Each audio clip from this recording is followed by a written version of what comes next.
Mr. Ballin, how much? He is popping off, bro. 8.2 million subs, bro. He is popping off.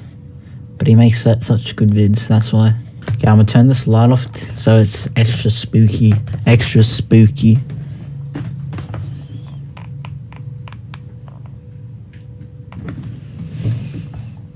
Oh, yeah. Let's get it. Hopefully that's loud enough. Yeah, that's like 70%. Let's go. Mr. Ballin, be careful where you pitch a tent. This is an outdoor camping story, bro. In order to appreciate today's story, I actually have to give something away right now, and that is the main character survives. The reason I have to tell you that is because during this story, there is a really intense event that happens, and I use really specific descriptions for how something looked, how something felt, how something smelled, and if you didn't know, I was pulling that from the survivor who lived to tell the tale, you might think I was just making it up, but I'm not. Okay. But before we get into that story, if you're a fan of the strange, dark, and mysterious delivered in story format, then you've come to the right place because that's all we do, and we upload once a week. So, if that's of interest to you, the next time the like button asks you to pick up some cereal for them, say yes, and then go to the store and buy the big If you don't know Mr. Ballin for some reason, bro, also, check him out. He makes good vids. And turn on all notifications so you don't miss any of our weekly uploads. Okay, let's get into today's story. Okay, after this vid, I'm gonna end stream, bro.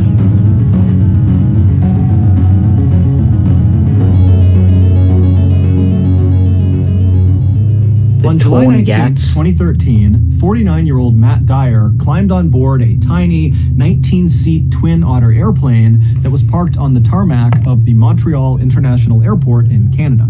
Matt was about to take off on the first of 2 flights that would take him and 7 other adventurous people deep into one of the most remote and wild regions in North America. For Matt, this trip was going to be the most amazing journey of his life. He had seen the ad for this 2-week-long expedition about a year earlier when he was looking through a magazine put out by an environmental organization called the Sierra Club. Now, even though Matt... Okay, I was just checking the audio of how loud it is in that. He lived in this tiny town in central Maine where he made a living by offering either free or very low-cost legal assistance for some of the state's poorest residents. But Matt was an avid outdoorsman, and when he saw the opportunity to explore one of Canada's newest national parks that was so far north it was practically in the Arctic Circle, he decided the hefty $6,000 price tag was well worth it.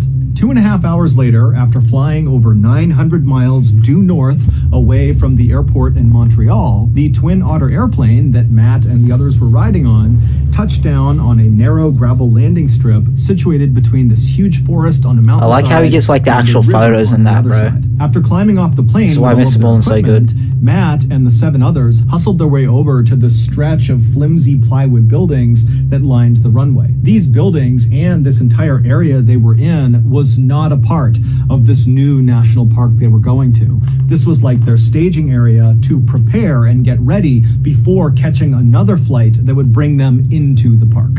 And so Matt and the 7 other people he was with, which included the 2 trip leaders from the Sierra Club, they would stay at this temporary base camp for the next couple of days, going over their hiking routes and talking about emergency procedures and protocols. And then after those 2 days were up, the group felt like this is a big operation. And so the group packed up all their things and they boarded the tiny float plane out on the water that would take them to their final destination, this new Canadian national park, better known as the Torngat Mountains. 45 minutes later, the pilot of the float plane began to descend through the clouds to make their landing on a little water inlet. And as the pilot did that, Matt and the 7 others were able to look out the window and actually see the Torngat Mountains for the first time. Now, all of them had seen dozens and dozens Imagine bombing that down a hill, bro. That hill, like, bombing it on a bike. In person was still shocking. The area looks like an alien planet. Hey, bro, that's insane. The wilderness in and around the Torngats is not the same kind of wilderness we think of when we think about going hiking in the forest or going camping or something. No, the wilderness wilderness in the Torngots is primordial. It's like you're looking out at a place from the very beginning of time, like dinosaurs should be walking around this area. As far as Matt could see, in any direction were these huge, jagged mountains that had been carved out of the earth by glaciers hundreds of thousands of years ago. And those same glaciers had created hundreds of waterways between the mountains called fjords that almost looked like blue-veined fingers.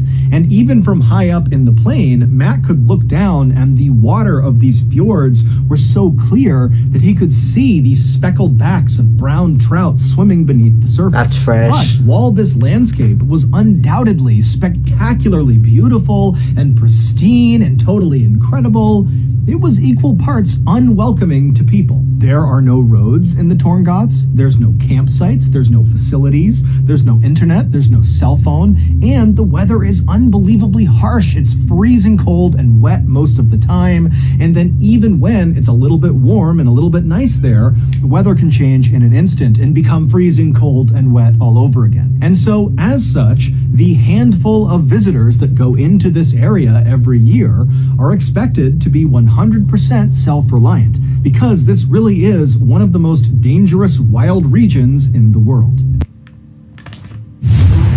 Only one movie asks the big questions. You guys have ears? Just say yes. Just say yes. Bro, these But ads. for Matt, as he looked out his window and surveyed this landscape, he wasn't second-guessing his decision to go into this hostile environment. No. I mean, the reason he was willing to fork over all that money to go on this trip is because he really wanted to experience extreme wilderness firsthand. And so finally, the pilot of the float plane came into land on this little water inlet, and then the pilot ferried the craft over to this beach, and then Matt and the 7 others piled off onto land with all of their things. And then as the pilot turned around and left, the 2 Sierra Club trip leaders, a 61-year-old man named Rich Gross and a 60-year-old woman named Marta Chase, told the group to pick up their things and follow them. And so Rich and Marta led the hikers about 500 feet away from where they had just been dropped off, up to this slightly elevated, mostly flat area that kind of overlooked the fjord and had this incredible view of all the mountains around them. Now, unlike the temporary base camp they had been at for the past couple of days, this camp was nowhere near any forests. The They were real basically photo, on a bro. wide open plain that kind of went right up into these mountains. So it's very wide open where Bro, that is so creepy. Imagine if there's someone out there or something out there. They know what you're just sitting ducks. Giant mountains, canyons, whatever you call it. And you're right in the middle, bro. And they're like, you know what I'm saying, bro? You're wide open. There's nothing. So if there's anyone, thing or one there, like, they know exactly where you are, bro. they're staying. And so after Rich and Marta instructed the group where to set up their tents, Matt and the others got to doing that, and then after they were all set up, Rich and Marta put a small electric fence around the perimeter of their tents to keep any nosy animals out, and then the group headed up a little bit higher on this mountain near them to take their first group Real photo. And in this photo, they all look so happy and so excited for what's to come. And over the next couple of days, They all their old. trip would There's no go one young. exactly to plan. During the daytime hours, they would hike all of their pre-planned hiking routes all over the mountains and down near the water. And at night, they would eat their food and drink fresh water from the fjord and swap stories from back home.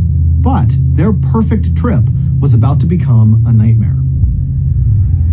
Oh no, here comes this music, bro. I've been married to my wife, Amanda, for nearly 12 years. W. And I just love her so much. She's so thoughtful, so kind, an amazing mother. And so this Christmas, I wanted to get her something extra special to show her how much I care. Is this and an what's ad? more special than a pet, middle-aged rabid skunk? And so me and old Lungy hopped on my nuclear-powered laptop and began slapping away at the keys to navigate to an online vendor that sold rab skunks. But as soon as I clicked on the link, www.weselllrabbitskunksandalsopudding.com, I knew I had made a terrible mistake. That website was riddled with malware, and so immediately, Lungy, and then after Roidy virtual private will if you +4.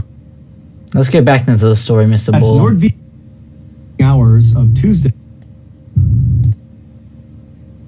Back to the story.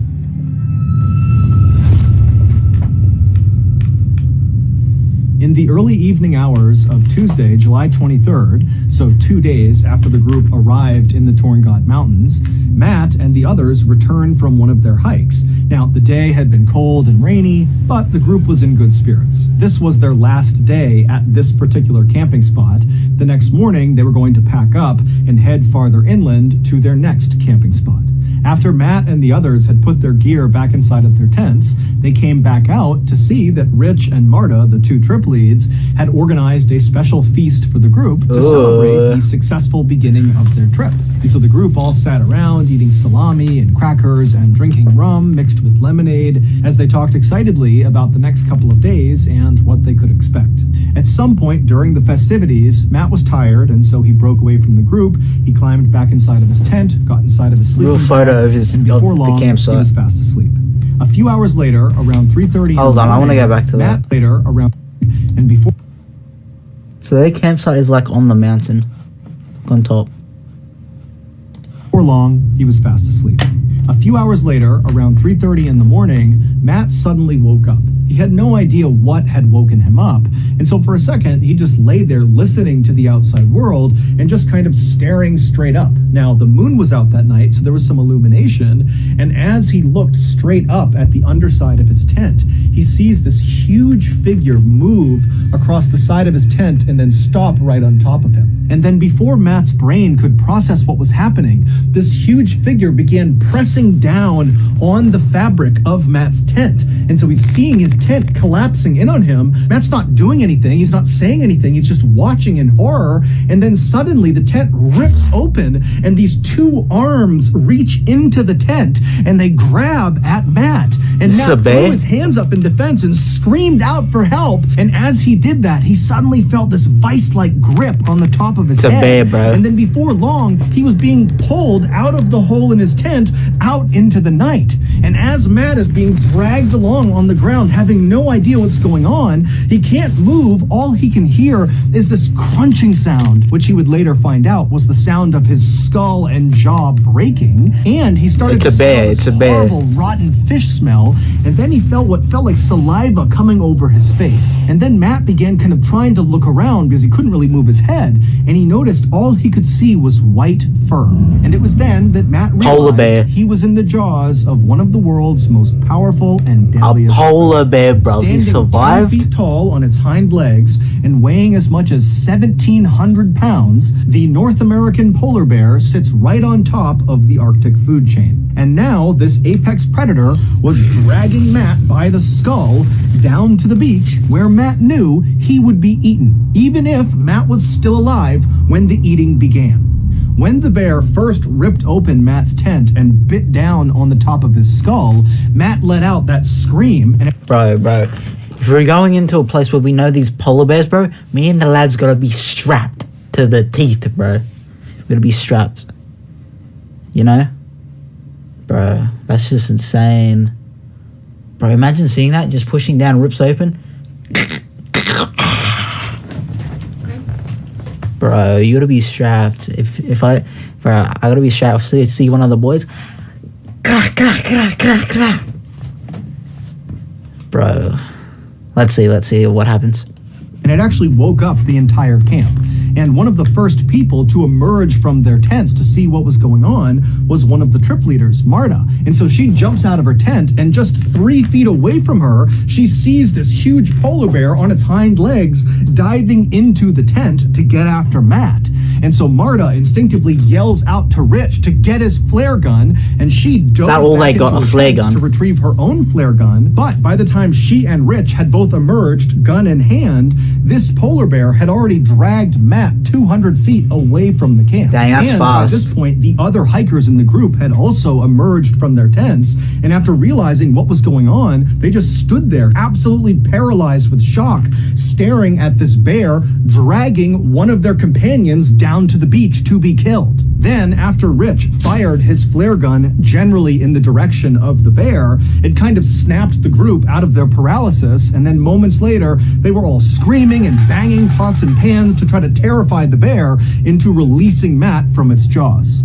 Matt couldn't hear the sounds of his companions calling out to try to save him, nor did Matt feel any pain. He was in shock. The only thing going through Matt's head as he was being dragged along the ground to the beach Bro heard his was, skull I'm get going cracked. to die. I'm either going to die on the way to the beach, or when I get there, then when the bear starts eating me, I'm going to die. And when he thought about this, it was with a kind of eerie, calm detachment. Like he wasn't sad or He mad. accepted It was his just fate. kind of a fact. This was going to happen. But as Matt was kind of making peace with his reality, Rich fired that flare gun shot, and that ball of chemical fire exploded basically right in front of the polar bear's face. And the polar bear, who was startled by the flare, instinctively whipped its head to the side, up, and then down again, and it didn't let go of Matt. And so Matt was whipped like a rag doll up, and then was slammed down into the ground. And they when said he Matt had him hit by the his head. ground, he heard the sound of his neck breaking. But as Matt was laying there, the bear released him from its jaws, and then behind Matt, the bear turned around and began walking away. And so Matt could hear the sound of its big paws moving away from him, and suddenly Matt's thinking, oh my god, I might survive this. And so he tried to lay as still What? as he possibly Does the bear could come so back? as not to attract any attention, and he began repeating in his head over and over and over again, Stay awake. Please, bear, go away. Please, Oh. bear, go away. But as if out of a horror movie, as It Matt comes is back. laying there repeating this phrase, he hears the sound of this bear stopping, turning around, and start moving back towards him. And so Matt's just thinking, okay, it's going to come back over here, it's going to bite my head, and that's the end. But luckily, Rich, by this point, one of the trip leads, had run down closer to the beach, reloaded his flare gun, and right as this bear was going to bite Matt again, Rich had fired that flare, and once again, the chemical fire had kind of exploded right near the bear, causing it to get startled. It turned around, it ran off, and this time the bear did not return. It would turn out Rich and Marta, the two trip leaders from the Sierra Club, had chosen a location for this campsite that was so heavily trafficked by polar bears, it was referred to as a polar bear highway. When all of the What? hikers, which included Marta and Rich, had been given their safety brief when they were staying in those plywood structures Polar bear at the highway. base camp near the runway, well, part of the brief was whenever you make camp in the Torngots, you want to be at least a quarter mile away from water. Go way inland because the polar bears hunt and fish and walk around right along the edge of these fjords. But despite all 7 members of this Sierra Club expedition being experienced wilderness backpackers, none of them really appreciated just how dangerous it was to be camping or even hiking around in known polar bear territory. And so this is why they ultimately ignored the safety brief and set up their first camp just a couple hundred feet away from the water's edge. And even prior What? to the attack on Matt, I don't. What? So they knew. Hold on, I gotta understand what he just said. wilderness, and they were staying in those plywood structures at that base camp near the runway. Well, part of the brief was whenever you I'm make slow. camp in the Torngots, you want to be at least a quarter mile away from water. Go way inland because the polar bears hunt and fish and walk around right along the edge of these fjords. But despite all 7 members of this Sierra Club expedition being experienced wilderness backpackers, none of them really appreciated just how dangerous it was to be camping or even hiking around in known polar Oh, they didn't appreciate it, meaning that they didn't like really understand or care. They underestimated how dangerous it was. How dangerous it was. Okay. bear territory. And so this is why they ultimately ignored the safety brief and set Ignorant up their first camp bots, just a bro. couple hundred feet away from the water's edge. And Do you even think- do prior they think to they're the attack bear-proof? on Matt, when the group literally saw polar bears wandering around near their camp, and even at one point had to fire their flare guns at the polar bears to get them to leave, the group still decided it was best to stay. See? He says all this other stuff after it happened. They legit had to fire flare guns before to keep the polar bears away, but then they'd be like, oh yeah, he's gone. Let's set up camp right here where they were about to come. What are you doing? What are you doing? at this particular campsite. Perhaps they believed their electric fence they had set up around the That crap perimeter will of stop their a polar tents bear. would protect them from these polar bears. But obviously, that had not been No, the case. bruh. The bear that attacked Matt had been totally unaffected by their fence. You think a Matt polar would bear will be survive this affected by that? attack, but really only because one of the members of the expedition happened to be a medical doctor, and so they were able to stabilize Matt until help arrived. Matt's injuries were extensive. They included a broken skull, a broken jaw. He had slash marks and puncture wounds all over his head and his neck, and all of those wounds got horribly infected. And also his voice was permanently changed as well because the bear also slashed his vocal cords. Following the attack on Matt, Parks Canada, which is the agency that oversees all of Canada's national parks, They including closed this Torngods, park. has mandated that any organization going into Torngods National Park has to have a polar bear protection plan in place. Okay, As so- for Matt, he does not make a big deal about his near-death experience. You gotta bring In one of fact, these. He kind of makes light of it and sometimes even makes jokes about it. As for the polar bear that attacked him, Matt holds no ill will. If anything, the attack has made him more interested and appreciative of the apex predator. In August of 2014, so 11 months after Matt's brush with death, he returned to the Torngods and even visited the actual site of the attack, perhaps to get closure. Except this time, he was in the company of an armed polar bear expert. Okay. Yeah, you gotta be strapped, bro. So that's going to do it. If you got something out of today's episode and you haven't done this already, the next time the like button asks you to get them cereal, say yes, and then go to the store. Bro, and buy Mr. the Ballin is huge such a single good, biscuit like, Cheddar storyteller, Wheat bro. cereal. Also, please subscribe to our channel and turn on And all he got that good notifications energy, so you you don't know? miss any of our weekly uploads. We have a podcast called the Mr. Ballin Podcast. that Check it puts out, check it out, brand check it new out. Podcast exclusive stories on Monday mornings, and on Thursday on mornings, Amazon we put Music? out remastered audio of our best YouTube videos. Again, it's called the Mr. Ballin Podcast, and it's available exclusively on Amazon Music. Consider donating to our charity. It's called the Mr. Ballin Foundation, and it This provides dude even got a support charity. to victims of violent crime as well as their families. Monthly donors to the Mr. Ballin Okay, bro. Yeah, check that stuff out. Bro.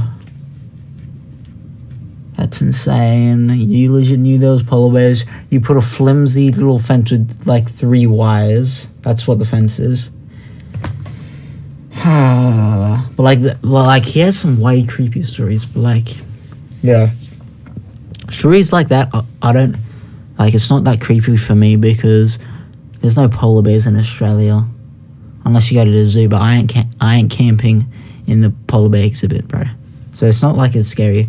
But like some of his other stories, bro, it's like stories that could legit happen to you, like people like hiding inside of your house, creepy stuff like that.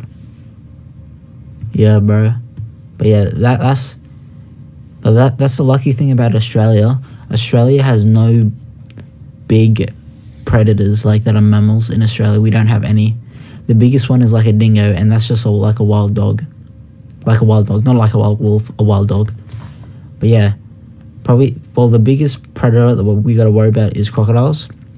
But it's only in the north bit of Australia, and just don't go near the water, bro, and then you're chilling.